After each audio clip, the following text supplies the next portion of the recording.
ಸ್ನೇಹಿತರೆ, ಮೀಡಿಯಾ ಮಾಸ್ಟರ್ಸ್ಗೆ ಸ್ವಾಗತ ಸುಸ್ವಾಗತ. ಗೆಳೆಯರೆ, ಪಶ್ಚಿಮ ಬಂಗಾಳದಲ್ಲಿ ಅಂದರೆ ಸ್ಪೆಷಲ್ ಇಂಟೆನ್ಸಿವ್ ರಿವಿಷನ್ ಶುರುವಾಗ್ತಾ ಇದ್ದಂತೆ ಅಲ್ಲಿನ ಅಕ್ರಮ ಬಾಂಗ್ಲಾ ವಲಸಿಗರು ಹಾಗೂ ರೋಹಿಂಗ್ಯಾಗಳಲ್ಲಿ ಒಂದು ಭಯ ಶುರುವಾಗ್ತಾ ಇದೆ. ಚುನಾವಣಾ ಆಯೋಗದ ಈ ರಿವಿಷನ್ನ ಸಂದರ್ಭದಲ್ಲಿ ಸೂಕ್ತ ದಾಖಲೆಗಳಿಲ್ಲದೆ ಸಿಕ್ಕಿಬಿದ್ರೆ ಜೈಲುಗಳಲ್ಲಿ ಕೊಳಿಬೇಕಾಗತ್ತೆ ಅನ್ನೋ ಭಯ.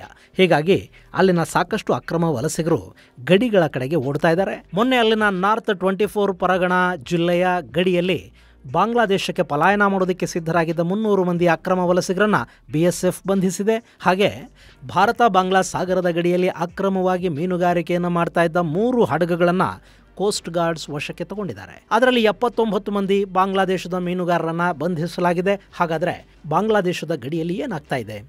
ಮೀನುಗಾರರನ್ನು ಯಾಕೆ ಅರೆಸ್ಟ್ ಮಾಡ್ತಾ ಇದ್ದಾರೆ ಮತ್ತು ತಾವಾಗಿ ಗಡಿ ದಾಟಿ ವಾಪಸ್ ಓಡಿ ಹೋಗ್ತಾ ಇದ್ದವರನ್ನು ಹೋಗೋದಕ್ಕೆ ಬಿಡದೆ ಬಂಧಿಸಿ ಇಲ್ಲಿನ ಜೈಲುಗಳಲ್ಲಿ ಕೂಡಿಸಿ ಮೇಯಿಸೋ ಕೆಲಸವನ್ನು ಭಾರತ ಯಾಕೆ ಮಾಡ್ತಾ ಇದೆ? ಬನ್ನಿ ನೋಡೋಣ.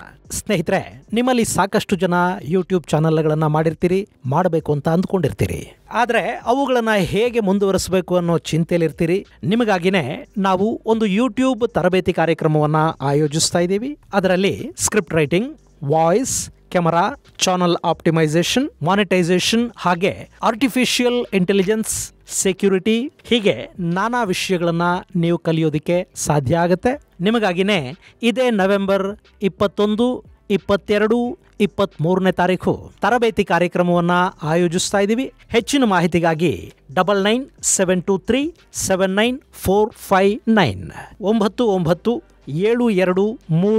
9972237949 ಸಂಖ್ಯೆಗೆ ಸಂಪರ್ಕಿಸಿ.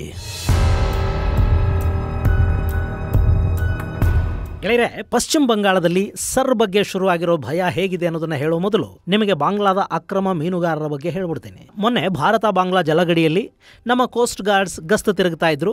ಆ ಸಂದರ್ಭದಲ್ಲಿ ಭಾರತದ ಸ್ಪೆಷಲ್ ಎಕನಾಮಿಕ್ ಝೋನ್ನ ಒಳಗಡೆ ಅಂದರೆ ಭಾರತಕ್ಕೆ ಸೇರಿದ ಜಲಗಡಿಗಳ ಒಳಗಡೆ ಬಂದಿದ್ದ ಬಾಂಗ್ಲಾದೇಶದ ಹಡಗೊಂದು ಕಾಣಿಸಿದೆ.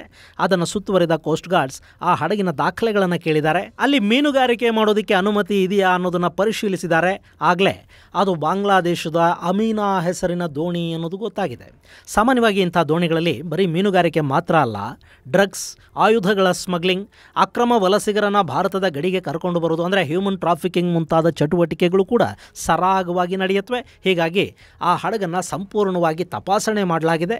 ಅದು ಮೀನುಗಾರಿಕಾ ಹಡಗು ಅನ್ನೋದು ಖಚಿತಪಡಿಸಿಕೊಂಡ ನಂತರ ಕೂಡ ಅದನ್ನು ಫ್ರಾಸರ್ಗಂಜ್ ಕೋಸ್ಟಲ್ ಸ್ಟೇಷನ್ಗೆ ತಗೊಂಡು ಬಂದಿದ್ದಾರೆ. ಅದರಲ್ಲಿದ್ದ 29 ಮೀನುಗಾರರನ್ನು ಬಂಧಿಸಲಾಗಿದೆ.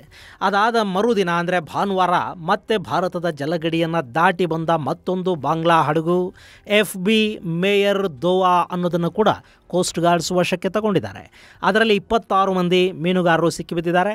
ಸೋಮವಾರ ಮತ್ತು ಒಂದು ಹಡಗು ಗಡಿ ದಾಟಿ ಬಂದಿದೆ, ಅದನ್ನು ವಶಕ್ಕೆ ಪಡೆಯಲಾಗಿದೆ. ಒಟ್ಟು 79 ಮಂದಿ ಬಾಂಗ್ಲಾ ಮೀನುಗಾರರನ್ನು ಅಕ್ರಮವಾಗಿ ಭಾರತದ ಜಲಗಡಿಗಳನ್ನು ದಾಟಿ ಬಂದು ಮೀನುಗಾರಿಕೆ ಮಾಡಿದ ಆರೋಪದಲ್ಲಿ maritime zones of India regulation of fishing by foreign vessels act 1981ನ ಅಡಿಯಲ್ಲಿ ಬಂಧಿಸಲಾಗಿದೆ. ಗೆಳೆಯರೆ, ಇಲ್ಲಿ ಮೀನುಗಾರಿಕೆ ಮಾಡುವ ಹಡಗುಗಳಿಗೆ ಬಹಳಷ್ಟು ಬಾರಿ ಜಲಗಡಿಗಳನ್ನು ದಾಟಿ ಬಂದಿರೋದು ಕೂಡ ಗೊತ್ತಾಗೋದಿಲ್ಲ. ನೆಲದ ಮೇಲಾದರೆ ಬೋರ್ಡ್ಗಳನ್ನು ಹಾಕಬಹುದು, ಸಮುದ್ರದಲ್ಲದೆಲ್ಲ ಸಾಧ್ಯ ಆಗೋದಿಲ್ವಲ್ಲ. ಇನ್ನು ಆ ಹಡಗುಗಳಲ್ಲಿನ ದಿಕ್ಸೂಚಿಗಳು ಬಾಂಗ್ಲಾದೇಶದ ಜಲಗಡಿಗಳಿಂದ ಎಷ್ಟು ಕಿಲೋಮೀಟರ್ ವರೆಗೆ ಆ ಹಡಗು ಬಂದಿದೆ, ಯಾವ ದಿಕ್ಕಲ್ಲಿ ಹೋಗ್ತಾ ಇದೆ ಅನ್ನೋದನ್ನು ತೋರಿಸುತ್ತೆ. ಎಷ್ಟು ಕಿಲೋಮೀಟರ್ ವರೆಗೆ ಹೋಗಬೇಕು, ಎಲ್ಲಿಂದ ಮುಂದಕ್ಕೆ ಹೋಗಬಾರದು ಅನ್ನೋ ಬಗ್ಗೆ ರೆಗ್ಯುಲರ್ ಆಗಿ ಮೀನುಗಾರಿಕೆ ಮಾಡೋರಿಗೆ ಮಾಹಿತಿಯನ್ನು ಕೂಡ ಕೊಡಲಾಗಿರುತ್ತೆ. ಆದರೂ ಸಾಕಷ್ಟು ಬಾರಿ ಜಲಗಡಿಗಳನ್ನು ದಾಟಿ ಬಂದು ಮೀನು ಹಿಡಿಯೋ ಕೆಲಸವನ್ನು ಎರಡೂ ದೇಶಗಳ ಮೀನುಗಾರರು ಮಾಡ್ತಾರೆ. ಶ್ರೀಲಂಕಾ ಹಾಗೂ ಭಾರತದ ಮೀನುಗಾರರು ಕೂಡ ಸಾಕಷ್ಟು ಬಾರಿ ಸಮುದ್ರದ ಗಡಿಗಳನ್ನು ಉಲ್ಲಂಘಿಸೋದುಂಟು. ಇನ್ನು ಕೆಲ ಬಾರಿ ಗೊತ್ತಿದ್ದು ಹೆಚ್ಚು ಮೀನುಗಳು ಸಿಗುತ್ತವೆ ಅನ್ನೋ ಕಾರಣಕ್ಕೆ ಸ್ವಲ್ಪ ಗಡಿ ದಾಟಿ ಒಳಗೆ ಬರೋದು ಕೂಡ ಇರುತ್ತೆ. ಎಷ್ಟು ದಿನ ಬಾಂಗ್ಲಾದ ಮೀನುಗಾರರು ಹೀಗೆ ಗಡಿ ದಾಟಿ ಬಂದಾಗ ಅವರಿಗೆ ಆ ಬಗ್ಗೆ ಎಚ್ಚರಿಕೆಯನ್ನು ಕೊಟ್ಟು ವಾಪಸ್ಸು ಕಳುಹಿಸುವ ಕೆಲಸವನ್ನು ಭಾರತದ ಕೋಸ್ಟ್ ಗಾರ್ಡ್ಸ್ ಮಾಡ್ತಾ ಇದ್ರು. ಬಾಂಗ್ಲಾ ಕೂಡ ಭಾರತದ ಮೀನುಗಾರರ ವಿಷಯದಲ್ಲಿ ಅದನ್ನೇ ಮಾಡ್ತಾ ಇತ್ತು. ಆದರೆ ಈಗ ಪರಿಸ್ಥಿತಿ ಹಾಗಿಲ್ಲ. ಎರಡೂ ದೇಶಗಳ ನಡುವೆ ಈ ಹಿಂದಿನ ಸೌಹಾರ್ದತೆ ಕಾಣ್ತಾ ಇಲ್ಲ. ಬಾಂಗ್ಲಾ ಹಾಗೆ ಗಡಿ ದಾಟಿದ ಆರೋಪದ ಮೇರೆಗೆ ಸಾಕಷ್ಟು ಭಾರತೀಯ ಮೀನುಗಾರರನ್ನು ಬಂಧನಕ್ಕೀಡು ಮಾಡಿದೆ. ಹೀಗಾಗಿ ಭಾರತ ಕೂಡ ಈಗ ಅದನ್ನೇ ಮಾಡ್ತಾ ಹೋಗ್ತಾ ಇದೆ. ಮುಂದೊಂದು ದಿನ ಎರಡೂ ದೇಶಗಳ ನಡುವೆ ಸಂಬಂಧಗಳು ಸುಧಾರಣೆಯಾಗಿ ಮಾತುಕತೆಗಳು ನಡೆದು ಪರಸ್ಪರ ಮೀನುಗಾರರ ಬಿಡುಗಡೆ ಆಗುತ್ತೆ. ಅಲ್ಲಿವರೆಗೆ ಎರಡೂ ದೇಶಗಳ ಮೀನುಗಾರರು ಜೈಲುಗಳಲ್ಲಿರಬೇಕಾಗತ್ತೆ. ಇನ್ನು ಹೀಗೊಂದು ಕಡೆ ಬಾಂಗ್ಲಾದ 79 ಮೀನುಗಾರರನ್ನು ಜೈಲಿಗೆ ತಳ್ತಾ ಇದ್ದರೆ, ಮತ್ತೊಂದು ಮತ್ತೊಂದು ಕಡೆ ಪಶ್ಚಿಮ ಬಂಗಾಳದ ನಾರ್ತ್ 24 ಪರಗಣ ಜಿಲ್ಲೆ ಬಳಿ ಗಡಿ ದಾಟಿ ಬಾಂಗ್ಲಾಗೆ ಪಲಾಯನ ಮಾಡೋದಕ್ಕೆ ಪ್ರಯತ್ನ ಪಡ್ತಾ ಇದ್ದ 300ಕ್ಕೂ ಹೆಚ್ಚು ಮಂದಿಯನ್ನು BSFನ ಯೋಧರು ವಶಕ್ಕೆ ಪಡ್ಕೊಂಡಿದ್ದಾರೆ. ಗೆಳೆಯರೆ, ಪಶ್ಚಿಮ ಬಂಗಾಳದಲ್ಲಿ ಸ್ಪೆಷಲ್ ಇಂಟೆನ್ಸಿವ್ ರಿವಿಷನ್ ಶುರುವಾಗಿದೆ. ಅಲ್ಲಿ ಮತದಾರರ ಪಟ್ಟಿಯನ್ನು ಶುದ್ಧೀಕರಣಗೊಳಿಸುವ ಕೆಲಸವನ್ನು ಚುನಾವಣಾ ಆಯೋಗ ಮಾಡ್ತಾ ಇದೆ. ಅಲ್ಲಿನ ಆಡಳಿತಾರೂಢ TMCಯ ವಿರೋಧದ ನಡುವೆ ಕೂಡ ಆಯೋಗದ ಕೆಲಸ ಆರಂಭ ಆಗಿದೆ. ಇತ್ತೀಚೆಗಷ್ಟೇ ಸ್ಪೆಷಲ್ ಇಂಟೆನ್ಸಿವ್ ರಿವಿಷನ್ ಬಿಹಾರದಲ್ಲಿ ನಡೀತು. ಅಲ್ಲಿ ಸುಮಾರು 47 ಲಕ್ಷ ಮಂದಿಯ ಹೆಸರುಗಳನ್ನು ವೋಟರ್ ಲಿಸ್ಟ್ನಿಂದ ಹೊರಗಿಡಲಾಯಿತು. ಅಲ್ಲಿ ಕೆಲವರ ಬಳಿ ಮತದಾರರ ಪಟ್ಟಿಯಲ್ಲಿ ಹೆಸರನ್ನು ಹೊಂದೋದಕ್ಕೆ ಬೇಕಾದ ದಾಖಲೆಗಳಿರಲಿಲ್ಲ. ಹಾಗೆ ಮತ್ತೆ ಕೆಲವರ ಹೆಸರುಗಳು 2-2, 3-3 ಕಡೆಗಳಲ್ಲಿ ನೋಂದಣಿಯಾಗಿದ್ದವು. ಇನ್ನು ಕೆಲವರು ಮರಣ ಹೊಂದಿದವರು, ರಾಜ್ಯ ಬಿಟ್ಟು ಬೇರೆ ಕಡೆಗಳಿಗೆ ವಲಸೆ ಹೋದವರು, ಹೀಗೆ ನಾನಾ ಕಾರಣಗಳಿಂದ 47 ಲಕ್ಷ ಮಂದಿಯ ಹೆಸರುಗಳನ್ನು ವೋಟರ್ ಲಿಸ್ಟ್ನಿಂದ ಹೊರಗಿಡೋ ಕೆಲಸ ನಡೀತು. ಈಗ ಅದೇ ಥರದ ಇಂಟೆನ್ಸಿವ್ ರಿವ್ಯೂ ಅರ್ಥಾತ್ ವೋಟರ್ ಲಿಸ್ಟ್ನ ಶುದ್ಧೀಕರಣದ ಕೆಲಸ ಪಶ್ಚಿಮ ಬಂಗಾಳ ಸೇರಿದಂತೆ ಒಂದಷ್ಟು ರಾಜ್ಯಗಳಲ್ಲಿ ಶುರುವಾಗಿದೆ. ಇನ್ನು ಪಶ್ಚಿಮ ಬಂಗಾಳದಲ್ಲಿ ಸಮಸ್ಯೆ ಏನು ಅಂದರೆ, ಬಾಂಗ್ಲಾದೇಶದ ಜೊತೆ ಗಡಿ ಹಂಚಿಕೊಳ್ಳೋ ಈ ರಾಜ್ಯಕ್ಕೆ ಅಕ್ರಮ ನುಸುಳುಕೋರರ ಸಮಸ್ಯೆ ತುಂಬಾ ದೊಡ್ಡದು. ಇವತ್ತು ಪಶ್ಚಿಮ ಬಂಗಾಳದ ಮುಖ್ಯಮಂತ್ರಿಯಾಗಿರೋ ಮಮತಾ ಬ್ಯಾನರ್ಜಿ ಈ ಹಿಂದೆ ಸಾಕಷ್ಟು ಬಾರಿ ಈ ಅಕ್ರಮ ನುಸುಳುಕೋರರ ಬಗ್ಗೆ ಮಾತಾಡಿದ್ದಿದೆ. ಸಂಸತ್ತಲ್ಲವರು ಅಕ್ರಮ ವಲಸಿಗರ ಸಮಸ್ಯೆಯ ಬಗ್ಗೆ ಹೇಳ್ತಾ ಅವತ್ತಿನ ಕೇಂದ್ರ ಸರ್ಕಾರದ ಸ್ಪಂದನೆಯಿಂದ ನಿರಾಶೆಗೊಂಡು ಸ್ಪೀಕರ್ ಮೇಲೆ ಪೇಪರನ್ನು ಹರಿದು ಎಸೆದ ಘಟನೆಯನ್ನು ಪಶ್ಚಿಮ ಬಂಗಾಳದ ಸಾಕಷ್ಟು ಜನ ಮರೆತಿರೋದಕ್ಕೂ ಸಾಧ್ಯ ಇಲ್ಲ. ಆದರೆ ಅದು ಏನು ದರಿದ್ರನೋ ಗೊತ್ತಿಲ್ಲ.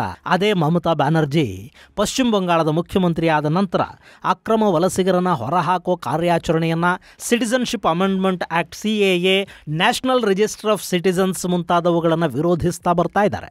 ಅಷ್ಟೇ ಅಲ್ಲ, ಈಗ ಸ್ಪೆಷಲ್ ಇಂಟೆನ್ಸಿವ್ ರಿವಿಷನ್ಗೆ ಕೂಡ ಮಮತಾ ಅವರ TMC ವಿರೋಧವನ್ನು ವ್ಯಕ್ತಪಡಿಸ್ತಾ ಇದೆ. ಆದರೆ ಅಲ್ಲಿ ಚುನಾವಣಾ ಆಯೋಗ ತನ್ನ ಕೆಲಸವನ್ನು ಈಗಾಗಲೇ ಶುರು ಮಾಡಿದೆ ಮತ್ತು ರಿವಿಷನ್ ಆರಂಭ ಆದ ಕೂಡಲೇ ಅಲ್ಲಿನ ಅಕ್ರಮ ವಲಸಿಗರು ಗಡಿ ದಾಟಿ ಬಾಂಗ್ಲಾಗೆ ಓಡಿ ಹೋಗೋ ಪ್ರಯತ್ನವನ್ನು ಶುರು ಮಾಡಿದ್ದಾರೆ. ಹಾಗೆ ಮೊನ್ನೆ ಗಡಿ ದಾಟೋದಕ್ಕೆ ಪ್ರಯತ್ನ ಪಡ್ತಾ ಇದ್ದ ಸುಮಾರು 300 ಮಂದಿಯನ್ನು ವಶಕ್ಕೆ ಪಡೆಯಲಾಗಿದೆ. ಅಲ್ಲ, ಅಕ್ರಮ ವಲಸೆಗಳು ನಮಗೆ ಶಾಪ. ಅವುಗಳನ್ನು ಹುಡುಕಿ ಹೊರಹಾಕೋದಕ್ಕಂತೂ ದೊಡ್ಡ ಮಟ್ಟದಲ್ಲಿ ಸಾಧ್ಯ ಆಗ್ತಾ ಇಲ್ಲ. ಅಕ್ರಮ ವಲಸಿಗರನ್ನು ಹೊರಹಾಕಿ ಅಂತಲೇ ಅಸ್ಸಾಂ, ಅರುಣಾಚಲ ಪ್ರದೇಶದಂಥ ರಾಜ್ಯಗಳಲ್ಲಿ ದೊಡ್ಡ ಮಟ್ಟದ ಪ್ರತಿಭಟನೆಗಳು ನಡೀತಾ ಇವೆ. ಈ ನುಸುಳುಕೋರರು ರಾಷ್ಟ್ರೀಯ ಭದ್ರತೆಗೆ ಅಪಾಯ ಅನ್ನೋದು ಮಾತ್ರ ಅಲ್ಲ, ಡೆಮೋಗ್ರಫಿಯನ್ನು ಬದಲಿಸುವ ಕೆಲಸವನ್ನು ಇವರು ಮಾಡ್ತಾರೆ, ಸಾಂಸ್ಕೃತಿಕ ನಾಶಕ್ಕೆ ಕಾರಣ ಆಗ್ತಾರೆ. ಹೀಗಾಗಿ ಅವರನ್ನು ಹೊರ ಹಾಕಲೇಬೇಕಾಗತ್ತೆ. ಇನ್ನು ಈಗ ಅವರಾಗಿ ಗಡಿ ದಾಟಿ ಬಾಂಗ್ಲಾಗೆ ಓಡಿ ಹೋಗೋದಕ್ಕೆ ಶುರು ಮಾಡಿರುವಾಗ ಗಡಿಯಲ್ಲವರನ್ನು ತಡೆದು ಬಂಧಿಸಿ ನ್ಯಾಯಾಲಯಕ್ಕೆ ಹಾಜರುಪಡಿಸಿ ಜೈಲುಗಳಿಗೆ ತಳ್ಳೋ ಅಗತ್ಯ ಇದೆಯಾ? ಅವರನ್ನು ಮತ್ತಿಲ್ಲಿ ಕೂಡಿಸ್ಕೊಂಡು ಮೇಯಿಸ್ತಾ ಹೋಗಬೇಕಾ? ಈ ಪ್ರಶ್ನೆ ಸಹಜ.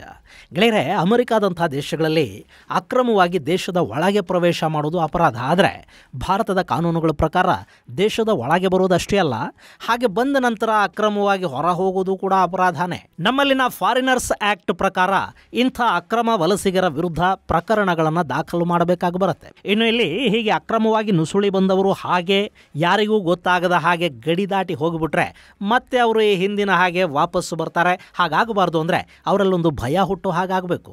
ಇನ್ನು ಗಡಿ ದಾಟೋದಕ್ಕೆ ಬಿಡದೆ ಅವರನ್ನು ಅರೆಸ್ಟ್ ಮಾಡಿ ನ್ಯಾಯಾಲಯಕ್ಕೆ ಹಾಜರುಪಡಿಸಿ ಅವರ ದಾಖಲೆಗಳು, ಬೆರಳಚ್ಚು ಮತ್ತಿತರ ಗುರುತುಗಳನ್ನು ತಗೊಂಡ್ರೆ ಮುಂದೆ ಅವರು ಇನ್ನೂ ಒಮ್ಮೆ ಗಡಿ ದಾಟಿ ಬಂದು ಇಲ್ಲಿ ನೆಲೆಗೊಳ್ಳದ ಹಾಗೆ ನೋಡಿಕೊಳ್ಳೋದಕ್ಕೆ ಸಾಧ್ಯ ಆಗುತ್ತೆ. ಅವರ ಮಾಹಿತಿಗಳು ನಮ್ಮ ಬಳಿ ಇರುತ್ತವೆ ಅನ್ನೋ ಭಯ ಅವರಿಗೂ ಇರುತ್ತೆ ಅನ್ನೋ ಥರದ ಕಾರಣಗಳನ್ನು ಕೂಡ ಇಲ್ಲಿ ಕೊಡಲಾಗ್ತಾ ಇದೆ. ಅದೇನೇ ಇರಲಿ, ಈ ಅಕ್ರಮ ವಲಸಿಗರನ್ನು ಬಂಧಿಸಿ ಅವರನ್ನು ನ್ಯಾಯಾಲಯಕ್ಕೆ ಹಾಜರುಪಡಿಸಿ ಅಲ್ಲಿ ವಿಚಾರಣೆ ನಡೆದು ಅವರ ದಾಖಲೆಗಳ ಪರಿಶೀಲನೆ ನಡೆದು ಆ ನಂತರ ಅವರನ್ನು ಅಧಿಕೃತವಾಗಿ ಅವರ ದೇಶಕ್ಕೆ ಗಡೀಪಾರು ಮಾಡೋದಕ್ಕೆ ಅದು ಎಷ್ಟು ಕಾಲ ಬೇಕಾಗುತ್ತೋ ಗೊತ್ತಿಲ್ಲ. ಅಲ್ಲಿವರೆಗೆ ಅವರು ಭಾರತದ ಜೈಲುಗಳಲ್ಲಿರಬೇಕಾಗತ್ತೆ. ಇನ್ನು ಈ ಜನ ದುಡಿಯೋದಕ್ಕೆ, ಬದುಕು ಕಟ್ಕೊಳ್ಳೋದಕ್ಕೆ ಅಕ್ರಮವಾಗಿ ಗಡಿ ದಾಟಿ ಬಂದಿರ್ತಾರೆ. ಹೀಗಿರುವಾಗ ಅರೆಸ್ಟ್ ಆಗಿ ಜೈಲುಗಳಲ್ಲಿ ಕೊಳೆಯೋದು ಅವರಿಗೂ ಇಷ್ಟ ಏನಾಗೋದಿಲ್ಲ. ಸೊ ಹೀಗೆ ಮಾಡೋದ್ರಿಂದ ಬೇರೆಯವರಲ್ಲೂ ಒಂದು ಭಯ ಉಂಟಾಗುತ್ತೆ ಅನ್ನೋದು ಒಂದು ವಾದ. ಹಾಗೆ ಅವರು ಗಡಿ ದಾಟೋದಕ್ಕೆ ಬಿಡೋದಿಲ್ಲ, ಸಿಕ್ಕರೆ ಅರೆಸ್ಟ್ ಮಾಡ್ತಾರೆ ಅಂತ ಆದರೆ ಬಾಂಗ್ಲಾದೇಶದ ಗಡಿಗಳ ಕಡೆ ಹೋಗೋ ಬದಲು ಭಾರತದ ಇನ್ನಿತರ ರಾಜ್ಯಗಳ ಕಡೆಗೆ ಅವರು ವಲಸೆ ಬರುವ ಅವಕಾಶ ಕೂಡ ಇರುತ್ತೆ. ನಮ್ಮಲ್ಲಿಗಾಗಲೇ ಸಾಕಷ್ಟು ರಾಜ್ಯಗಳಲ್ಲಿ ಅಕ್ರಮ ಬಾಂಗ್ಲಾ ವಲಸಿಗರು ಬಂದಾಗಿದೆ. ನಮ್ಮ ಬೆಂಗಳೂರಲ್ಲೇ ಎಷ್ಟೊಂದು ಜನ ಇದ್ದಾರೆ, ಆದರೆ ಅವರನ್ನು ಹೊರ ಹಾಕುವ ಕೆಲಸ ಏನಾಗ್ತಾ ಇಲ್ಲ. ಹೀಗಾಗಿ ಅವರು ದೇಶದ ತುಂಬ ವ್ಯಾಪಿಸಿಕೊಳ್ಳೋದಕ್ಕೆ ಇದು ಕಾರಣ ಆಗುತ್ತೆ ಅನ್ನೋದು ಮತ್ತೊಂದು ವಾದ. ಆದರೆ ನಮ್ಮ ಕಾನೂನುಗಳು ಹಾಗೆ ಯಾರನ್ನು ಹೊರ ಹಾಕೋದಕ್ಕೆ ಅವಕಾಶವನ್ನು ಕೊಡೋದಿಲ್ಲ. ಅವರ ದಾಖಲೆಗಳ ಪರಿಶೀಲನೆ ಆಗಬೇಕು ಅಂತ ಹೇಳುತ್ತವೆ. ಹೀಗಾಗಿ ಅವರನ್ನು ಬಂಧಿಸಲಾಗ್ತಾ ಇದೆ. ಇನ್ನು ಪಶ್ಚಿಮ ಬಂಗಾಳದಲ್ಲಿ ನಡೀತಿರೋ ಸರ್ ತುಂಬ ವ್ಯವಸ್ಥಿತವಾಗಿ ಆಧುನಿಕ ತಂತ್ರಜ್ಞಾನವನ್ನು ಬಳಸಿಕೊಂಡು ಮಾಡಲಾಗ್ತಾ ಇದೆ. ಈ ವಿಷಯದಲ್ಲಿ ರಾಹುಲ್ ಗಾಂಧಿ ಅವರಿಗೊಂದು ಥ್ಯಾಂಕ್ಸನ್ನು ಹೇಳಲೇಬೇಕಾಗತ್ತೆ. ವೋಟ್ ಚೋರಿ ಅಂತ ಪ್ರಚಾರ ಮಾಡಿದ ರಾಹುಲ್ ಗಾಂಧಿ ಒಂದೊಂದೇ ವ್ಯಕ್ತಿಯ ಹೆಸರು 4-6 ಮತಗಟ್ಟೆಗಳಲ್ಲಿ 4-6 ಊರುಗಳಲ್ಲಿ ರಿಜಿಸ್ಟರ್ ಆಗಿವೆ ಅನ್ನೋ ಆರೋಪ ಮಾಡಿದರು. ಆ ಥರದ ಒಂದಷ್ಟು ಫೋಟೋಗಳನ್ನು ಕೂಡ ಮಾಧ್ಯಮಗಳ ಮುಂದಿಟ್ಟರು. ಅವರ ಆರೋಪಕ್ಕೆ ಅವರದ್ದೇ ಪಕ್ಷದ ನಾಯಕರು ಕಾರ್ಯಕರ್ತರ ಬೆಂಬಲ ಸಿಗಲಿಲ್ಲ ಅನ್ನೋದು ನಿಜ. ಆದರೆ ಚುನಾವಣಾ ಆಯೋಗ ರಾಹುಲ್ ಅವರ ಆರೋಪಗಳನ್ನು ಸೀರಿಯಸ್ ಆಗಿ ತಗೊಂಡಿದೆ. ಈ ಬಾರಿಯ ಸರ್ರಲ್ಲಿ AI ಟೂಲ್ಸನ್ನು ಬಳಸ್ತಾ ಇದ್ದಾರೆ. ವೋಟರ್ ಲಿಸ್ಟಲ್ಲಿ ಎಲ್ಲೂ ಡೂಪ್ಲಿಕೇಶನ್ ಆಗದ ಹಾಗೆ, ಒಂದೇ ಫೋಟೋ 4-6 ಕಡೆಗಳಲ್ಲಿ ಇರದ ಹಾಗೆ ಚೆಕ್ ಮಾಡೋ ಪ್ರಯತ್ನಗಳು ನಡೀತಾ ಇವೆ. ಕೋಟ್ಯಂತರ ಮತದಾರರ ಹೆಸರು ಫೋಟೋಗಳನ್ನು ಮ್ಯಾನ್ಯುಯಲ್ ಆಗಿ ಚೆಕ್ ಮಾಡೋದು ತುಂಬ ಕಷ್ಟದ ಕೆಲಸ. ಹೀಗಾಗಿ ಆ ಕೆಲಸಕ್ಕೆ AIಯನ್ನು ಬಳಕೆ ಮಾಡಲಾಗ್ತಾ ಇದೆ. ಇದರ ಪರಿಣಾಮ ಪಶ್ಚಿಮ ಬಂಗಾಳದಲ್ಲಿ ಅದೆಷ್ಟು ಲಕ್ಷ ಮಂದಿ ವೋಟರ್ ಲಿಸ್ಟ್ನಿಂದ ಹೊರಬೀಳ್ತಾರೋ ಗೊತ್ತಿಲ್ಲ. ಅಂತೂ ಅಕ್ರಮ ಬಾಂಗ್ಲಾ ವಲಸಿಗರಲ್ಲಿ ತಲ್ಲಣ ಅಂತೂ ಅಲ್ಲಿ ಶುರುವಾಗಿದೆ. ಇದು ಗೆಳೆಯರೆ ಪಶ್ಚಿಮ ಬಂಗಾಳದ ಗಡಿಗಳಲ್ಲಾಗ್ತಾ ಇರೋ ವಿದ್ಯಮಾನಗಳ ಕುರಿತಾದ ಒಂದಷ್ಟು ಮಾಹಿತಿ. ಮುಂದಿನ ಸಂಚಿಕೆಯಲ್ಲಿ ಮತ್ತಷ್ಟು ವಿಶೇಷಗಳ ಜೊತೆ ಮತ್ತೆ ಭೇಟಿಯಾಗೋಣ. ಅಲ್ಲಿವರೆಗೆ ಜೈ ಹಿಂದ್, ಜೈ ಕರ್ನಾಟಕ.